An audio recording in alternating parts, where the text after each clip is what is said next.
నమస్కారం. ప్రపంచవ్యాప్తంగా ఒక్కసారిగా తీవ్రమైన పానిక్ సృష్టించిన ఒక మెడికల్ థ్రిల్లర్ లాంటి రియల్ లైఫ్ స్టోరీని ఈరోజు మనం విశ్లేషించబోతున్నాం. ఎక్కడ చూసినా ఇప్పుడు ఈ హంటా వైరస్ గురించే పెద్ద ఎత్తున చర్చ జరుగుతోంది. ఇది కేవలం ఏదో ఒక సాధారణ వార్త కాదు, ఒకే ఒక క్రూయిజ్ షిప్లో మొదలైన ఒక చిన్న సంఘటన ప్రపంచ దేశాలని ఎంతలా అప్రమత్తం చేసిందో తెలిపే ఒక డైనమిక్ స్టోరీ. అసలు ఏం జరుగుతుందో ఇప్పుడు మనం వివరంగా చూద్దాం. ఒకసారి ఊహించండి, ఎంతో ఖర్చుపెట్టి అంటార్కిటికా అందాలను చూడటానికి వెళ్లిన ఒక ఆహ్లాదకరమైన ఓషన్ ట్రిప్ సడన్గా ఒక మెడికల్ నైట్మేర్లా ఎలా మారిపోయింది. అసలు ఆ లగ్జరీ క్రూయిజ్లో ఏం జరిగింది? ఆ ప్రయాణికులు తాము ఒక గ్లోబల్ హెల్త్ ఎమర్జెన్సీకి కేంద్ర బిందువు అవుతామని కలలో కూడా ఊహించుండరు కదా. సరే, అసలు ఏం జరిగిందో డీప్గా డైవ్ చేసి చూద్దాం. డచ్ జెండాతో నడుస్తున్న హుండేయస్ అనే ఈ క్రూజ్ షిప్ ఏప్రిల్ 1న ఉషుయా నుండి బయల్దేరింది. అంత బానే ఉందనుకునేలోపు కేవలం 6 రోజులకే, అంటే ఏప్రిల్ 6న ఒక 70 ఏళ్ల వ్యక్తి తీవ్ర అనారోగ్యానికి గురయ్యాడు. పరిస్థితి విషమించి ఏప్రిల్ 11న ఆ ప్రయాణికుడు షిప్లోనే ప్రాణాలు కోల్పోయాడు. అప్పటికది ఏ వైరస్సో కూడా ఎవరికీ తెలీదు. అలా రోజుల తరబడి ప్రయాణం కొనసాగి చివరకు ఏప్రిల్ 24న సెయింట్ హెలీనా ఐలాండ్కి చేరుకుంది. ఇక్కడే అసలైన డామినో ఎఫెక్ట్ మొదలైంది. సెయింట్ హెలీనాలో షిప్ ఆగగానే మరణించిన వ్యక్తి భార్యతో సహా సుమారు 30 నుండి 40 మంది ప్రయాణికులు షిప్ నుండి దిగేశారు. వాళ్లు అక్కడ్నుంచి 12 వేర్వేరు దేశాలకు చెవిరిపోయారు. ఆ తర్వాత ఆవిడ సౌత్ ఆఫ్రికా నుండి ఆమ్స్టర్డామ్కు ఫ్లైట్ ఎక్కారు. కానీ దురదృష్టవశత్తు టేకాఫ్కు ముందే విమానంలోనే కుప్పకూలిపోయి మరణించారు. ఆ వ్యాధి ఏంటో గుర్తించకముందే ప్రయాణికులు ప్రపంచం నలుమూలలకు వెళ్ళిపోవటం వల్ల ఒక భయంకరమైన గ్లోబల్ డామినో ఎఫెక్ట్ క్రియేట్ అయింది. విమానంలో ఆమెతో కాంటాక్ట్ అయిన వాళ్లందర్నీ వెతికి పట్టుకోవడం అప్పట్నుండి ఒక పెద్ద సవాలుగా మారింది. ఇప్పుడు సెక్షన్ 1, ముప్పు వెనుకొన్న బయాలజీ. అసలు ఆ సూక్ష్మక్రిమి వెనుకున్న సైన్స్ ఏంటో చూద్దాం. ఇక్కడ మనం అర్థం చేసుకోవాల్సిన కీలకమైన విషయం ఒకటుంది. ఈ హంటా వైరస్ అనేది ప్రధానంగా ఇన్ఫెక్ట్ అయిన ఎలుకల ద్వారా వ్యాపించే ఒక వైరస్. వాటి డ్రాపింగ్స్ ఎండిపోయి గాలిలో కలిసినప్పుడు ఆ గాలిని పీల్చడం వల్ల ఇది శరీరంలోకి ప్రవేశిస్తుంది. అయితే ఇక్కడ అతి ముఖ్యమైన పాయింట్ ఏంటంటే, సాధారణంగా ఈ హంటా వైరస్ మనుషుల నుండి మనుషులకు అస్సలు వ్యాపించదు. ఇది కేవలం జంతువుల నుండి మాత్రమే మనుషులకొస్తుంది. కానీ అదంతా సాధారణ పరిస్థితుల్లో మాత్రమే. ఇప్పుడు ఒక ఆసక్తికరమైన విషయం చూద్దాం. ప్రపంచవ్యాప్తంగా ఉన్న ఈ 2 ప్రధాన వేరియంట్స్ మధ్య ఉన్న భారీ వ్యత్యాసం చూస్తే ఆశ్చర్యం వేస్తుంది. అమెరికాలో కనిపించే వేరియంట్ నేరుగా శ్వాసకోశ వ్యవస్థపై దాడి చేస్తుంది. దీని మరణాల రేటు ఏకంగా 33%. అంటే ఇన్ఫెక్ట్ అయిన ప్రతి 3లో ఒకరు చనిపోయే ప్రమాదముంది.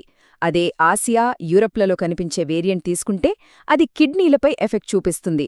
దీని మరణాల రేటు కేవలం 1 నుండి 15% వరకు మాత్రమే ఉంటుంది. కానీ మే 4వ తేదీన బయటపడిన జీన్ సీక్వెన్సింగ్ రిజల్ట్స్ అందరినీ ఒక్కసారిగా ఉలిక్కిపడేలా చేశాయి. ఎందుకంటే ఆ క్రూయిజ్ షిప్లో ఉన్నది సాధారణ హంటా వైరస్ కాదు, అది యాండీ స్ట్రెయిన్. మనం ఇందాక చెప్పుకున్నట్లు మిగతా వేరియంట్స్ మనుషుల నుండి మనుషులకు వ్యాపించవు. కానీ అర్జెంటీనాలో మాత్రమే కనిపించే ఈ అత్యంత అరుదైన యాండీ స్ట్రెయిన్కి మాత్రం మనుషుల నుండి మనుషులకు వ్యాపించే సామర్థ్యముంది. ఇదే ఇప్పుడు అసలైన భయానికి కారణం. అసలు ఆ డచ్ వ్యక్తికి ఇది ఎలా సోకింది అని మనం ఆలోచిస్తే, వరల్డ్ హెల్త్ ఆర్గనైజేషన్ చెప్తున్న ఒక అంచనా ఇక్కడ ఉంది.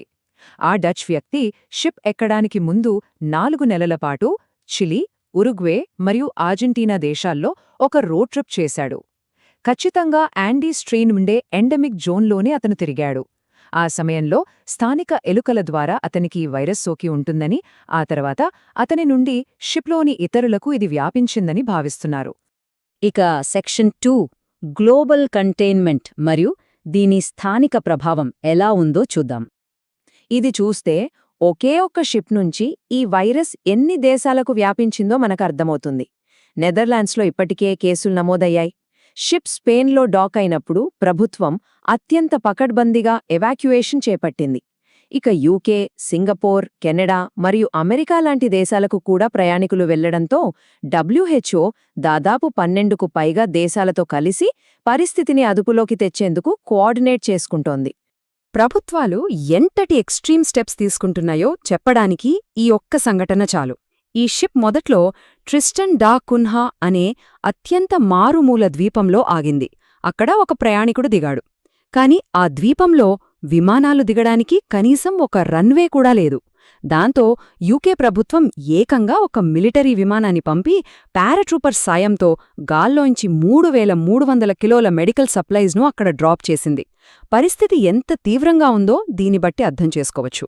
మరి మన దేశం పరిస్థితి ఏంటి? ఇండియా తీసుకుంటున్న జాగ్రత్తలు ఇలా ఉన్నాయి. ఆ షిప్లో ఉన్న 2 భారతీయ క్రూ మెంబర్లను సురక్షితంగా నెదర్లాండ్స్కు తరలించారు. విదేశాల నుంచి వచ్చే మెజారిటీ షిప్స్ ఆగే కేరళలోని కొచ్చి పోర్టును హై అలర్ట్లో ఉంచారు. అయితే ఇక్కడ మనం గమనించాల్సిన ఒక సానుకూలాంశమేమిటంటే, ఎక్స్పర్ట్స్ చెబుతున్న ప్రకారం ప్రస్తుతం మన దేశంలో తక్షణమే భయపడాల్సిన పబ్లిక్ హెల్త్ రిస్క్ ఏమీ లేదు. కాబట్టి ఆందోళన చెందాల్సిన అవసరం లేదు. సెక్షన్ 3 ఇంటర్నెట్ థియరీలు. అసలు ఆన్లైన్లో ఎలాంటి చర్చలు జరుగుతున్నాయో ఇప్పుడు చూద్దాం. సోర్స్ ఆధారంగా ఆన్లైన్లో వినిపిస్తున్న ఒక థియరీ ఈ టైమ్లైన్కు సంబంధించినది. ఫిబ్రవరి 2025లో అర్జెంటీనా WHO నుండి బయటకొచ్చేసింది. దాంతో స్థానిక అవుట్బ్రేక్స్ను రిపోర్ట్ చేయాల్సిన బాధ్యత ఆ దేశానికి తప్పింది. అలాగే జనవరి 2026లో అమెరికా కూడా WHO నుండి ఎగ్జిట్ అయ్యింది. ఈ 2 దేశాలు ఇలా బయటకు రావడం వల్లే అర్జెంటీనాలో ఉన్న యాండీ స్ట్రెయిన్ అవుట్బ్రేక్ను ముందే ప్రపంచానికి తెలియకుండా దాచిపెట్టగలిగారు అని ఇంటర్నెట్లో కొందరు బలంగా వాదిస్తున్నారు. ఈ నంబర్ చూడండి, 1997. ఇంటర్నెట్ ఫోరమ్స్లో ఇదొక పెద్ద చర్చకు దారితీసింది. ఎందుకంటే 1997లోనే అమెరికా ఆర్మీ ఒక హంటా వైరస్ వ్యాక్సిన్ పేటెంట్ను సొంతం చేసుకుందని సోర్స్ వివరిస్తోంది. కొరియన్ వార్ సమయంలో సైనికులకు ఈ వ్యాధి సోకిన అనుభవంతో భవిష్యత్తులో బయోలాజికల్ వార్ఫేర్కి విరుగుడుగా వాళ్లు ఈ పేటెంట్ తీసుకున్నారని చెబుతున్నారు. అంటే దాదాపు 30 ఏళ్ల క్రితమే దీనికి ఒక రకమైన వ్యాక్సిన్ పేటెంట్ ఉందన్నమాట. ఈ క్రమంలోనే వ్యాక్సిన్ రీసెర్చ్ టైమ్లైన్స్ ఎంత ఖచ్చితంగా కుదిరాయో వాళ్లు ఎత్తిచూపుతున్నారు. జులై 2024లో పాపులర్ ఫార్మా సంస్థ Moderna mRNA hantavirus vaccine develop చేయడానికి ఒక ఒప్పందం చేసుకుంది. ఆ తర్వాత సరిగ్గా ఈ క్రైసిస్ జరగటానికి నెలల ముందు UK health agencies research papers publish చేశాయి. ఎటువంటి అవుట్బ్రేక్ లేని సమయంలో దీనిపై $1 మిలియన్ ఎందుకు ఇన్వెస్ట్ చేశారు అనేది కాన్స్పిరసీ థియరిస్ట్ల ప్రధాన ప్రశ్న. వీటికి తోడుగా 2010లో బిల్ గేట్స్ ఇచ్చిన ఒక పాపులర్ టెడ్ టాక్ వీడియోని కూడా సోషల్ మీడియాలో విపరీతంగా షేర్ చేస్తున్నారు. గ్లోబల్ పాపులేషన్ గురించి మాట్లాడుతూ ఆయన అన్న ఈ మాటలను వ్యాక్సిన్ ఫండింగ్తో లింక్ చేస్తూ ఆన్లైన్లో వాదనలు వినిపిస్తున్నాయి. అయితే మనమిక్కడ ఎవరి పక్షం వహించడం లేదు, కేవలం ఆన్లైన్లో తిరుగుతున్న వాదనలను మరియు సోర్స్లో పేర్కొన్న అంశాలను మాత్రమే నిష్పక్షపాతంగా రిపోర్ట్ చేస్తున్నాం. కాబట్టి ఇక్కడ మన ముందున్న ప్రధానమైన ప్రశ్న ఇది. ఇదంతా కేవలం ఒక దురదృష్టకరమైన న్యాచురల్ సంఘటన, ఒక ప్రయాణికుడు ఎండెమిక్ జోన్లోకి వెళ్లడం వల్ల జరిగిన యాదృచ్ఛిక పరిణామమా, లేదా వ్యాక్సిన్ పేటెంట్లు, సంస్థల ఒప్పందాలు అన్నీ ఒకేసారి ఎలైన్ అవ్వడం అనేది ముందుగా ప్లాన్ చేసిన ఇంజనీర్డ్ క్రైసిస్కు సంకేతమా? ఈ 2 వాదనల మధ్యనే ఇంటర్నెట్ ఇప్పుడు 2గా చీలిపోయింది. అయితే ఈ థియరీలు ఎలా ఉన్నా సోర్స్ మెటీరియల్ మనకిస్తున్న ఒక అతి ముఖ్యమైన ఫైనల్ వార్నింగ్ ఒకటే: పానిక్ అవ్వకండి. కోవిడ్ టైంలో కూడా విపరీతమైన భయమే ప్రజలను ఎక్కువ నష్టపరిచింది. ఇలాంటి సమయాల్లో అతిగా భయపడటం కన్నా అప్రమత్తంగా ఉండటం, సరైన అవగాహన పెంచుకోవడమే నిజమైన ఆయుధం. ముగించే ముందు మనం ఆలోచించాల్సిన ఒక ప్రధాన ప్రశ్న: న్యాచురల్గా వచ్చే ఆరోగ్య సంక్షోభాలకు ఎదురువెళ్లేందుకు ప్రభుత్వాలు ముందుగానే సిద్ధంగా ఉండటం ఎంతో అవసరం. కాని ఆ గ్లోబల్ పాండమిక్ ప్రిపేర్డ్నెస్కు మరియు ఖచ్చితంగా సరిపోతున్నట్లు కనిపిస్తున్న ఈ కోయిన్సిడెన్స్లకు మధ్య గీతను మనం ఎక్కడ గీయాలి? ఆలోచించండి.